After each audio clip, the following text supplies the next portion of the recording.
The year 264 BC. Carthage was the greatest power in the world.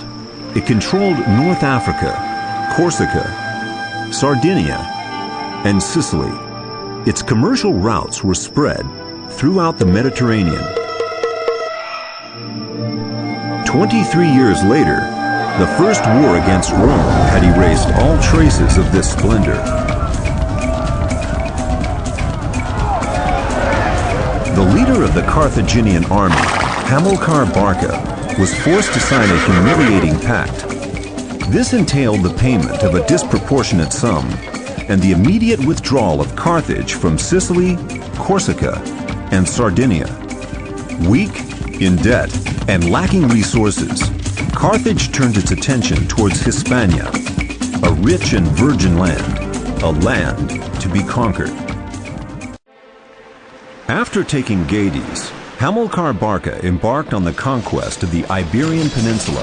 By force, he took control of the silver mines of Andalusia and made his way toward Levante, where he established several settlements.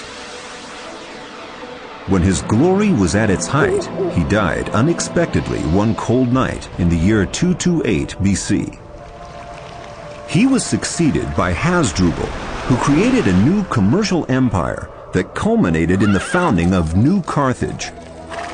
In order to stop his advance, Rome forced the signing of the Treaty of Ebro. Following the assassination of Hasdrubal, the Carthaginian army hailed the new leader they had been waiting for, Hannibal.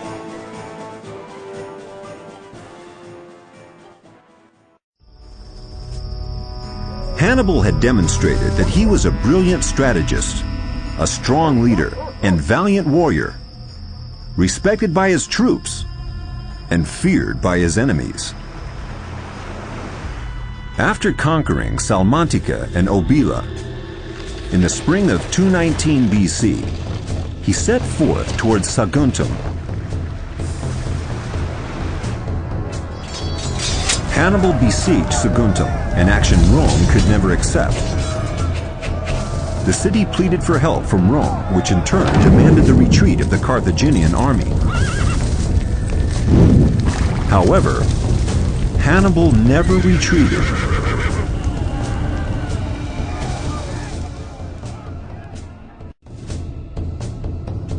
Rome's response to the taking of Saguntum was to start a full-scale war. But Hannibal was undaunted. In a matter of months, he amassed an army and crossed the Ebro River heading north. Rome entrusted Publius Cornelius Scipio with the task of stopping the Carthaginian general. The Roman consul fortified Marseille and made sure no one could pass. Unexpectedly, Hannibal crossed the Alps with his entire army in the middle of winter, avoiding the coastal route. A risky decision, a brave move, a challenge to the power. After the epic victory at Cannas, Hannibal galloped to the walls of Rome. The city's defenses were powerful. For once, the Carthaginian general acted with caution and withdrew to reconstruct his decimated armies. Rome took the opportunity to strike back. Its legions took control of the south of Hispania and disembarked in Africa. After 15 years of fighting, Hannibal was forced to return and defend Carthage. He had won all of his battles, but had lost the war. We shall never know what course the history of mankind would have taken if Hannibal had decided to besiege Rome. Not long afterwards, the general himself realized that perhaps he had made the wrong decision.